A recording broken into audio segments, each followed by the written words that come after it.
Dr. Mark Prince, OBE, the founder and the director of the Kiyan Prince Foundation. From 8 years old, my dad being a former fighter, he would take us running. And once we all kind of got of age, made us spar with him.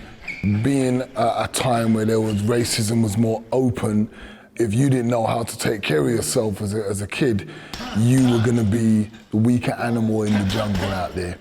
It was just sad that I had issues growing up where my dad would discipline me in such a harsh way it would cause cuts and bruises on my skin. So my answer to everything was violence.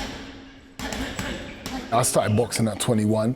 My career, I think, ended with about 23 wins, 1 loss, and about 19 knockouts, and a great world title fight as well.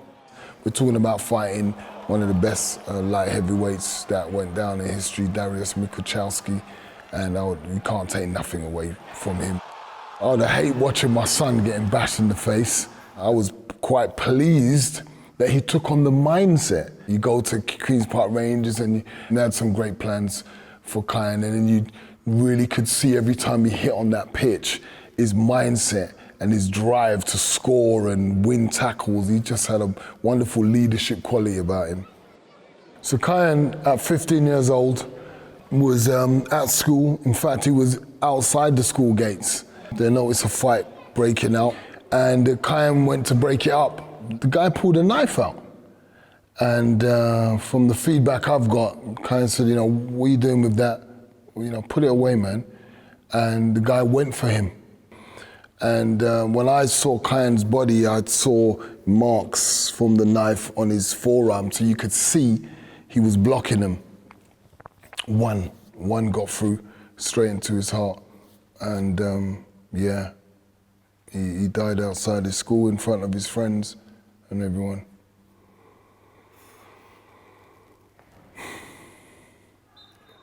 I think I lost my mind. If you looked at me at certain stages after my son died, you'd see me just shuffling around the table for hours.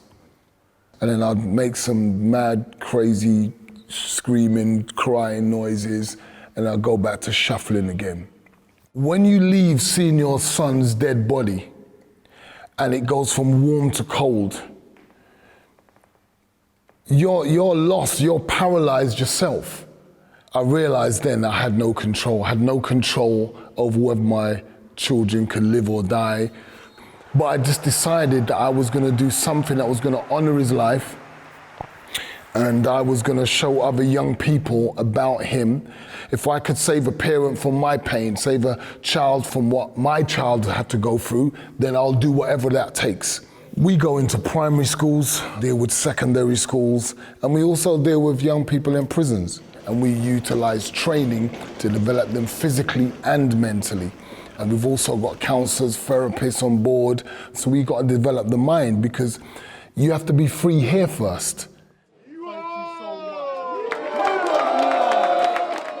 My message for anyone that's struggling in whatever era they're struggling in, to ask yourself, what do you want? That's the most important question.